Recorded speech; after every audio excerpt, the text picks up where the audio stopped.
انسان کے علاوہ ہر مخلوق اعلیٰ درجے کی تعلیم یافتہ ہوتی، انڈے سے نکلے، پیٹ سے نکلے، درخت سے نکلے، دانے سے نکلے، گٹھلی سے نکلے، ہر مخلوق جاندار ہو، نباتات ہوں، اعلیٰ درجے کی تعلیم یافتہ ہوتے ہیں اور اپنا علم ساتھ ہی لے کر آتے ہیں، انہیں سکھاتا کوئی نہیں ہے۔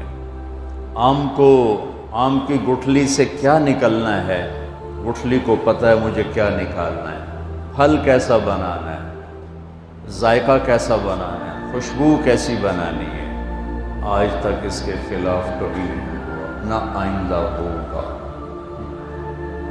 حقیر مخلوق ہے چیونٹی، اس کا انڈا کتنا چھوٹا ہوگا، اس سے نکلنے والی چیونٹی 1 سینٹی میٹر سے زیادہ دیکھ نہیں سکتی، وہ کیسے راستہ بناتی ہے، لائن کیسے بناتی ہے، غلہ ڈھونڈنے کیسے جاتی ہے، ایک شہد کے قطرے پر ہزاروں چیونٹیاں ایک دم کھنچ کے کیسے آ جاتی ہیں۔ 10 کروڑ چیونٹیوں کا نروس سسٹم نکال کے وزن کیا جائے، 20 کروڑ چیونٹیوں کا نروس سسٹم نکال کے اس کا وزن کیا جائے تو 10 گرام بنتا ہے، 10 گرام۔ تو ایک چیونٹی کا وزن کتنا ہے، کون اس کو سکھاتا ہے؟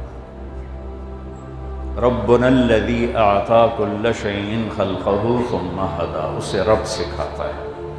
تو یہ ساری مخلوق میں یہ اللہ نے علم ضروری بلکہ ان کی ذات تک علم کامل بے خطا علم ڈال دیا ہے۔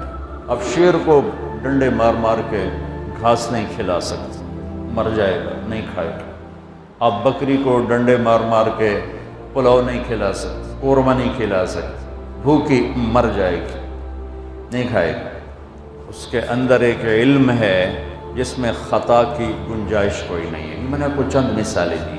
انسان علم باہر سے لیتا ہے، اور چونکہ یہ امتحان کے لیے پیدا کیا گیا ہے، اِنَّا خَلَقْنَا الْإِنسَانَ مِن نُطْفَةٍ أَمْشَاجٍ نَبْتَلِيهِ فَجَعَلْنَاهُ سَمِيعًا بَصِيرًا۔ میرا آپ کا امتحان ہے، اللہ تعالیٰ نے آنکھیں دی، کان دیے، دل دماغ دیا، پرکھنے کے لیے، سیکھنے کے لیے، سمجھنے کے لیے، سمجھانے کے لیے، لیکن ہمارا علم اللہ نے باہر رکھا ہے۔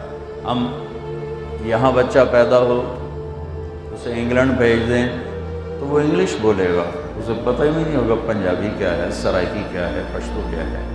اور ہمارے بچے کو کسی سے ملنے نہ دیں تو وہ گونگا ہوگا، گونگا ہوگا۔ اب کوے کو کسی سے نہ ملنے دیں، وہ اپنا گانا آپ کو گا کے سنائے گا، خودی کہاں مک ہی نہیں سکتی، وہ اندر سے وہ علم لے کر آیا ہے۔ اب گدھے کو کسی سے نہ ملنے دیں، ایسا گانا سنائے گا ساز ہی توڑ دے گا۔ تو یہ اللہ کا علم ہے جو مخلوق کو عطا ہے۔ بلبل نغمے میں ہو، کوئل اپنے کوک میں ہو، شیر اپنی تھاڑ میں ہو، ہاتھی اپنی چنگھاڑ میں ہو، کتا اپنے غرانے میں ہو، ان کو کہیں سے اپنی بولیاں سیکھنی نہیں پڑتی، یہ اندر سے لے کے پیدا ہوتے ہیں۔ اب انسان کے بچے کو ڈال دیں، کوئی اسے نہ ملے تو وہ گونگا ہو، نہ وہ سننے، اس پہ پھر اس کچھ عرصے کے بعد اس کے سننے کی صلاحیت بھی ختم ہو جائے گی، دیکھنے کی بھی ختم ہو جائے گی۔ تو انسان سب کچھ باہر سے لیتا ہے۔ ہمارے بارے میں ایک آیت ہے، وَاللَّهُ أَخْرَجَكُم مِّن بُطُونِ أُمَّهَاتِكُمْ لَا تَعْلَمُونَ شَيْئًا، ہم نے تمہیں ماں کے پیٹ سے نکالا، تم کچھ نہیں جانتے تھے۔ یہ انسان ہے۔ انسان کے علاوہ أَعْطَىٰ كُلَّ شَيْءٍ خَلْقَهُ ثُمَّ هَدَىٰ، ہر چیز کو پیدا کیا، زندگی گزارنے کا اسے راستہ سکھایا، اسے اس کا راستہ بتایا۔ انسان کے علاوہ ہر مخلوق صرف صحیح لیتی ہے، غلط نہیں لیتی، لے ہی نہیں سکتی۔ انسان غلط بھی لیتا ہے، صحیح بھی لیتا ہے۔